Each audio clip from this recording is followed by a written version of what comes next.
جو Rawalpindi ring road scandal جیسے منصوبوں سے، جو شوگر سکینڈل جیسے منصوبوں سے، جو آٹا سکینڈل جیسے منصوبوں سے کئی 100 ارب روپے غریب آدمی کی جیب سے نکال کے لوٹ کر اپنی تجوریاں بھر چکے ہیں، آج کوئی ان سے پوچھنے والا نہیں ہے۔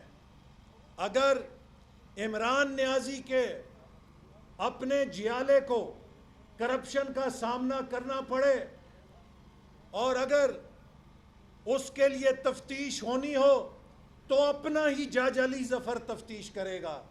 مجھے بعید نہیں ہے کہ کل کو راولپنڈی رنگ روڈ سکینڈل کی تفتیش پہ بھی بابر اعوان کو لگا دیا جائے گا، اور اسی طرح جو آٹا سکینڈل ہے اس کی تفتیش کے لیے مراد سعید کو لگا دیا جائے گا، اور جو دوائیوں کا سکینڈل ہے اس کی تفتیش کے لیے علی امین گنڈا پور کا کمیشن بنا دیا جائے گا۔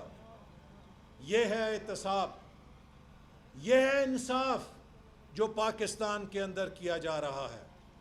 آج میرے بہنوں اور بھائیوں، میں آپ کو مبارکباد دیتا ہوں کہ ہم نے اس حکومت کا بدترین احتساب کا مقابلہ کیا ہے۔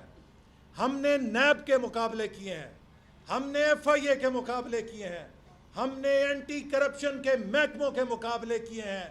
آج 3 سال گزر گئے ہیں، یہ ایک مقدمہ سرکاری پیسوں میں خرد برد کا وزیر اعظم پاکستان سے لے کر اس کے کسی وزیر تک بھی نہیں بنا سکے ہیں۔